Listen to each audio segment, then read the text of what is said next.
ఒక పట్టణంలో ఒక పిల్లవాడు చనిపోయాడు. అతని బంధువులంతా ఆ శవాన్ని శ్మశానానికి చేర్చి ఏడుస్తూ చుట్టూ కూర్చున్నారు. అంతలో ఒక గ్రద్ద అక్కడికి వచ్చి, మీరంతా ఆ శవాన్ని పెట్టుకొని ఎంతసేపు అని ఏడుస్తూ కూర్చుంటారు? ఎంత ఏడ్చినా చచ్చిన వాళ్ళు తిరిగి రావడం మనం ఎప్పుడైనా చూశామా లేక విన్నామా? చీకటి పడటం ఆలస్యం, శ్మశానాల్లో రాక్షసులు, భూతాలు, పిశాచాలు, పీనుగులు పీకు తింటాయి అన్నది.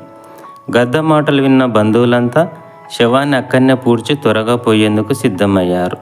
ఇంతలో ఒక నక్క వచ్చి బంధువులతో ఇలా అన్నది, మీరు గ్రద్ద మాటలు భయపడకండి, ఇంకా సరిగా ప్రొద్దు గుంకనైనా లేదు. మీరు పిల్లవాడి కోసం రోధించడం ఆపవద్దు. ఎందుకు చెబుతున్నానంటే, ఈ సమయంలో బ్రహ్మ కానీ మరో మహాత్ముడు కానీ శ్మశానంపైగా వెళ్తూ మీ రోదనలు విని పిల్లవాడిని బ్రతికించినా బ్రతికించవచ్చు. ఇట్లాంటి వింతలు లోకంలో ఎన్నో జరగడం చూశాము కదా. కనుక ఆశ వదులుకోకుండా చీకటి పడ్డా కూడా రోధిస్తూ ఇక్కడనే ఉండండి అన్నది.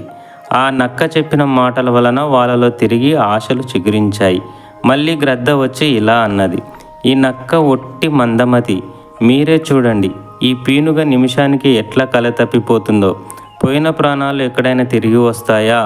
మీకు తెలియనిదేముంది? యముడు చాలా కఠినాత్ముడు. బంధువులంతా కుయ్యో మొర్రో అని ఏడుస్తూనే ఉంటారు. అయినా అదేమీ పట్టనట్లు ప్రాణాల్ని తీసుకుపోతాడు. మీరక్కడ కాలయాపన చేసే కంటే త్వరగా ఇంటికి వెళ్ళి దాన ధర్మాలు చేసి పిల్లవాడికి ఉత్తమ గతులు కలిగే ప్రయత్నాలు చేసుకోండి అంది. నక్క వచ్చి గద్ద మాటలకు కోపంతో, ఈ గద్దది రాతిగుండె, పిల్లవాడు ముద్దొస్తున్నాడు. ఇటువంటి పిల్లవాడిని వదిలి అంత త్వరగా ఎందుకు పోవాలి? అంతగా ప్రయోజనం లేదని తేలిపోతే అప్పుడే వెళ్ళవచ్చు అన్నది. తర్వాత అప్పుడు గ్రద్ద ఇలా అన్నది, నేను పుట్టి 1500 సంవత్సరాలైంది. నా సుదీర్ఘ కాలంలో చచ్చిన వారు బ్రతికి రావడం నేను ఎన్నడూ చూడలేదు. అయినా ఒక సంగతి చెప్తాను వినండి. చచ్చిపోయిన వాడు మరో జన్మ ఎత్తుతాడు, అంతేకాని బ్రతికి తిరిగి రాడు. ఈ నక్క నోట్ల నుండి వచ్చే మాటలన్నీ ఇట్లాంటివే, దాని మాటలు నమ్మకండి అన్నది. అంతలోనే వెక్కి వెక్కి ఏడుస్తూ శవాన్ని అక్కడ పాతిపెట్టి వెళ్ళిపోవాలనుకున్న వాళ్లకు నక్క అడ్డుపడింది. అన్నలారా, పూర్వము రఘురాముడు ప్రాణం పోయిన బ్రాహ్మణుడి కొడుకును బ్రతికించలేదా? నారదుడు తన మహిమ చేత సృంజయుడనే రాజకుమారిని బ్రతికించలేదా?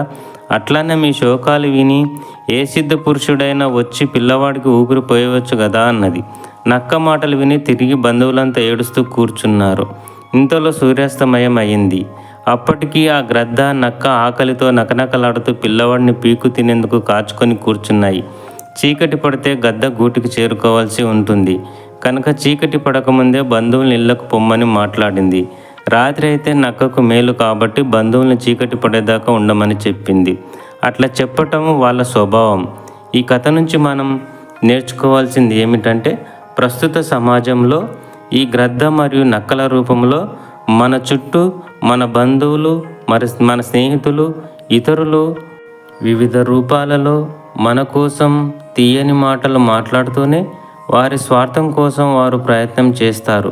కాబట్టి ఎప్పటికైనా మనం మన అంతరాత్మ ప్రబోధాను ప్రకారం స్వతంత్రంగా వ్యవహరించి మన జీవితాలు సాఫల్యం చేసుకోవాలి.